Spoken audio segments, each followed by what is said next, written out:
You ever have that one neighbor who just can't stand to let you breathe without reminding you she's in charge?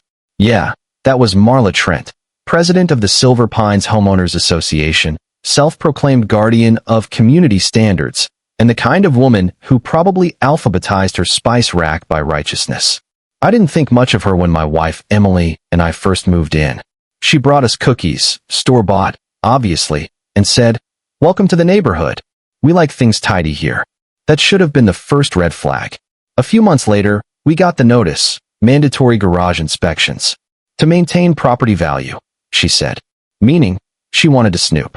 At the HOA meeting, I raised my hand and asked, "So you're saying you get to walk into my garage whenever you feel like it?" Marla smiled that step-forward smile and said, "If you've got nothing to hide, you've got nothing to fear." I said, "Well, then you should be terrified, Marla, because I've got plenty I'd like to keep private." The room went dead silent. I knew right then, I'd just made an enemy with a clipboard. From that day on, it started. Little things. A citation for my mailbox being too rustic. A complaint about the color of my mulch. My newspaper vanished every morning. One time, Emily caught Marla's car circling our block 6 times in one afternoon. Then, one night, I found the lockbox the air conditioning guys had left empty. The spare key to our front door was gone. That's when it hit me. She wasn't just nosy. She was inside my house. I stormed in and told Emily. She's the calm one between us, works in cybersecurity, always thinking 3 steps ahead. She looked me dead in the eye and said, "All right, if she wants to play dirty, let's make her regret opening that door."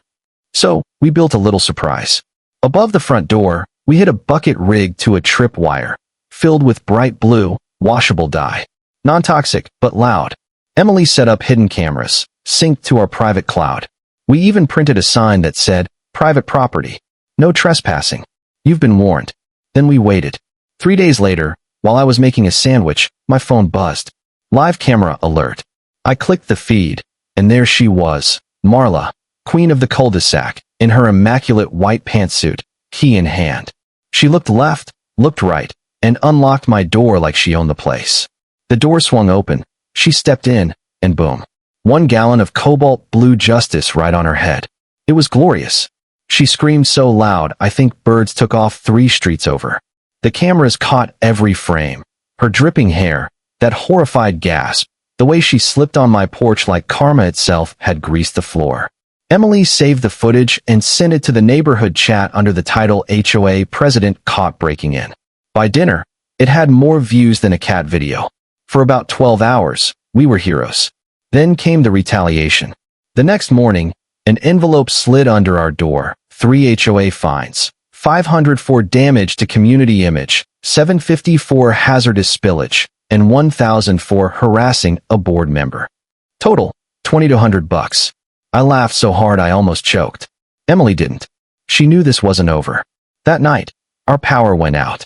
Whole street lit up, except our house. Someone had cut our line at the street box. The next day, our internet died. Emily traced the signal and found a military-grade Wi-Fi jammer hidden in the bushes. She whispered, "She's escalating." A few nights later, there was a knock at 1 a.m. I opened the door to find a man built like a fridge wearing a Trent maintenance jacket. "I'm here for porch repairs," he grunted. "Buddy," I said, "the only thing broken around here is your sense of timing." He took a step forward. Emily chambered the shotgun. Just the sound of it was enough. He froze, muttered something about following orders, and left. That was it. I was done playing defense. Emily and I went full Counter-Strike. We installed new 4G cameras, battery-powered, invisible to jammers. Then I set up bait, a heavy black safe right in the garage, by accident left half open during the day. Inside, nothing but bricks and an RFID tracker. Within a week, the plan worked. A van rolled up. Our cameras caught Mr. Fridge himself breaking in and hauling the safe away. We tracked the signal straight to a pawn shop downtown. Walked in, showed the owner the footage, and walked out with our fake safe and his signed statement. We had everything, break-in footage, stolen property, and proof Marla was behind it. But Emily wanted more. "Let's end it where it started," she said. So we filed a recall petition. Needed 25% of homeowners to sign. We got 60%. Turns out we weren't the only ones she'd bullied. Old Mrs. Patterson cried when she told me how Marla's goon charged her $3,000 for fake attic repairs. The neighborhood was done being afraid. The recall meeting was chaos. Standing room only. Marla tried to smile, but you could see the crack in her mask. This meeting, she snapped, is completely unnecessary. I stood up. Then you won't mind if we take a vote. She glared at me. You have no proof of wrongdoing. I tapped my tablet and projected her blue-soaked face on the screen. The room gasped. Proof enough for you? I asked. The crowd erupted. People shouted about their own fines and threats. Marla tried to call order, but her voice drowned under the noise. Then she made the mistake of ordering her goon to escort me out. He lunged forward, tripped over old Mr. Alvarez's cane, and face-planted into a table of donuts. It was poetic. 10 days later came the vote at the annual block party. We had one last trick. Emily's idea again. We rigged 4 big buckets of blue dye on neighboring balconies, remote-triggered, synced to a red button hidden under the barbecue table. We told the local news there'd be a special announcement. Cameras everywhere. At 1:55 p.m., Marla strutted in with her goon and her 2 lapdogs, shouting about how the recall is invalid. She stood dead center under our invisible buckets, waving her arms. I looked at Emily through the window. She gave me a tiny nod. I pressed the button. 20 gallons of cobalt rain came down like divine justice. It was cinematic. The crowd gasped, then burst into laughter. Marla's perfect white suit turned smooth blue in seconds. The look on her face, pure disbelief. Her goon just blinked, like his brain couldn't process what color was. Then came the sirens. 2 police cars rolled up. Detective Alvarez, no relation to Mr. Alvarez, the cane hero, walked out with arrest warrants. We'd already given him the evidence, the pawn shop video, the tracker logs, the witness statements. He looked at the 4 blue-streaked culprits and said, well, this'll make one hell of a mugshot.